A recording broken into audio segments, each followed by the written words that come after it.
I didn't know the interviews today. I was out playing pickleball. I'm sorry, I didn't remember. Oh. Welcome to another edition of Between Two Office Plants. I'm your host, Scott Galifianakis, and today is my guest is Dave Gunn from the BNSF Railway. And Gunn, that's with two N's, correct? Yes. And Two so N's. the first one is silent? Can be, yes. Well, okay. Sorry, I'm really nervous about this interview.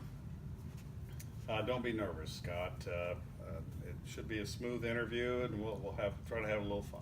Okay, I just don't want you to screw it up. Anyways, thanks for being here. Thanks for having me, Scott. Well, it wasn't my idea, but anyway, so you're retiring this year after more than 50 years with BNSF, correct?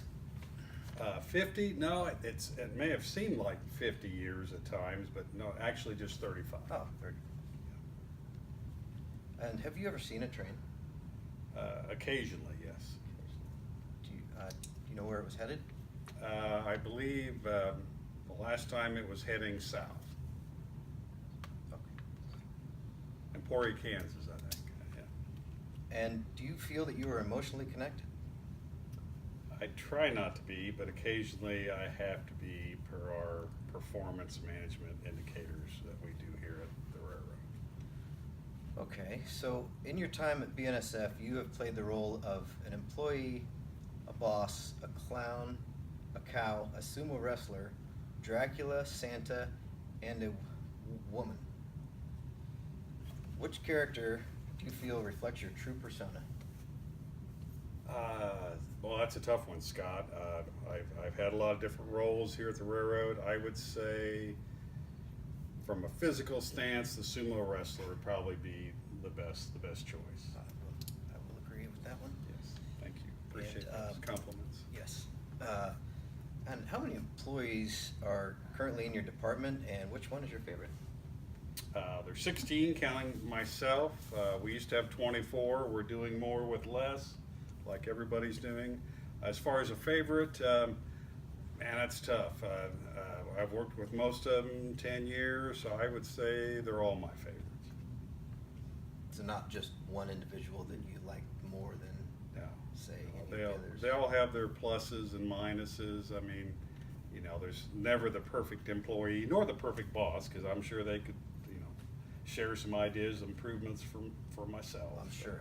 I'm sure they could. Yeah. Yes. I'm sure. Okay. Well, let's get right down to it here. Could you tell me a little bit about ISS, which I understand stands for the Institute of Sarcastic Sandwiches? Is that correct? I feel that way some days when everything's going wrong, but actually, Scott, it means Interline Settlement System. Oh, okay. Well, I guess we'll agree to disagree on that one.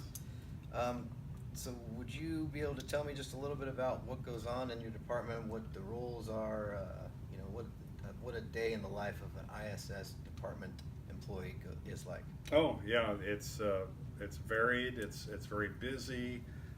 The Interline Settlement System is between 158 different railroads in Canada, U.S., and Mexico.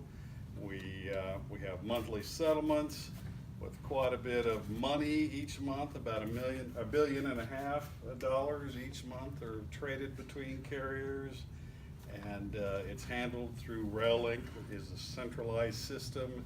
They take care of all the payments and receivables, and you know, as long as the carriers who owe money send it to RailLink, RailLink disperses it out on a monthly basis, and it works really well. You know, we do about $2 billion a year just at BNSF and receivables and payables, and the staff does a great job, and we continue to protect BNSF, make sure we receive what we're supposed to, and we do not pay out too much to other carriers. Well, that was fascinating and long-winded, but anyway, now we don't have time for trivia, so thanks for being here. Thank you.